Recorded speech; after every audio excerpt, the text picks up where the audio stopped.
Investir dans les vignes et forêts, pourquoi et comment? À l'heure des préoccupations environnementales, de nombreux épargnants souhaitent réaliser des investissements en lien avec la préservation de la nature. Des produits existent, mais restent encore peu connus du grand public. Avez-vous déjà entendu parler des GFI, groupements forestiers d'investissement, ou bien encore des GFV, groupements fonciers viticoles? Le terroir français est riche d'une histoire et d'un savoir-faire en matière d'exploitation forestière. Près de 31% du territoire est recouvert de forêts et près de 75% d'entre elles sont détenues par des propriétaires privés. Il en va de même pour la vigne, avec 750 000 hectares cultivés et 85 000 exploitations agricoles consacrées à la filière viticole.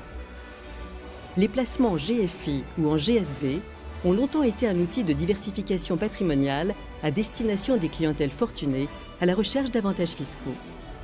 Pour commencer, voyons ce qu'est un groupement forestier d'investissement ou GFI.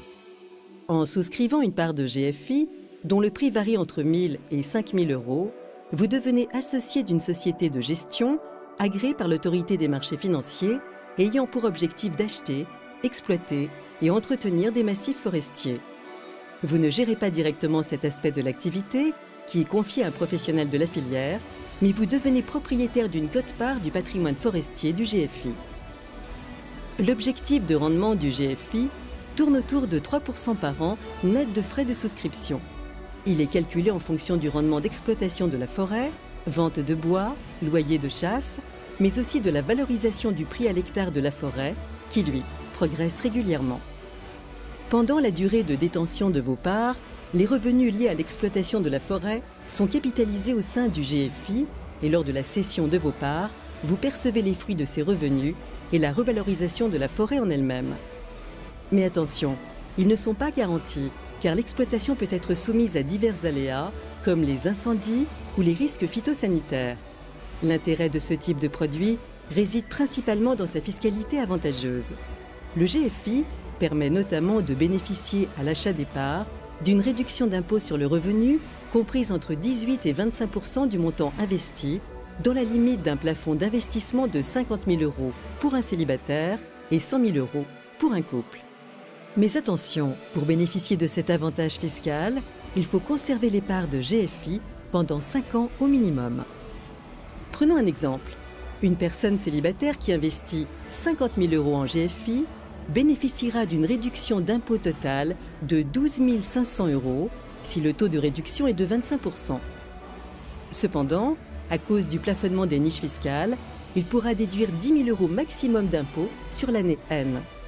Le surplus, à savoir les 2 500 euros restants, pourront être déduits l'année suivante. Autre avantage, les parts de GFI sont exonérées d'impôt sur la fortune immobilière, ou IFI, à condition de détenir moins de 10% du capital et des droits de vote du groupement.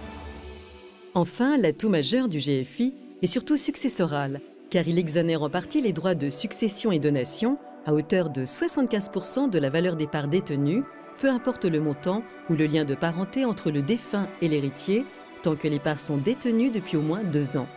Regardons à présent quelles sont les spécificités du groupement foncier viticole ou GFV. Souscrire une part de GFV se fait de la même manière que pour un GFI. Le ticket d'entrée est néanmoins un peu plus élevé, entre 5 000 et 10 000 euros la part. Cette différence s'explique notamment par un marché plus étroit que pour la forêt, du fait d'un moins grand nombre d'exploitations. Les avantages fiscaux associés au GFV sont globalement les mêmes que ceux d'un GFI. Le souscripteur doit conserver ses parts suffisamment longtemps pour en bénéficier. S'il décide de céder ses parts, celles-ci seront soumises au régime des plus-values immobilières. Une exonération d'impôt si le montant de la cession est inférieur à 15 000 euros, mais une taxation de 36,2%, impôts plus prélèvements sociaux, au-dessus de 15 000 euros. En termes de rendement espéré, les règles d'exploitation étant plus contraignantes dans le domaine viticole que pour les forêts, la rentabilité d'un GFV tourne autour de 2% par an. Mais spécificité intéressante, cette rentabilité peut être plus importante si l'associé choisit de recevoir sa rémunération sous forme de bouteilles produites par l'exploitant. Il les acquiert alors à un tarif plus bas que le prix public, une façon originale de se constituer une cave. Vous l'aurez compris, s'il présente de réels et sympathiques atouts, Ce type d'investissement doit être envisagé principalement comme de la diversification à long terme et ne pas constituer plus de 5 à 10% de votre patrimoine.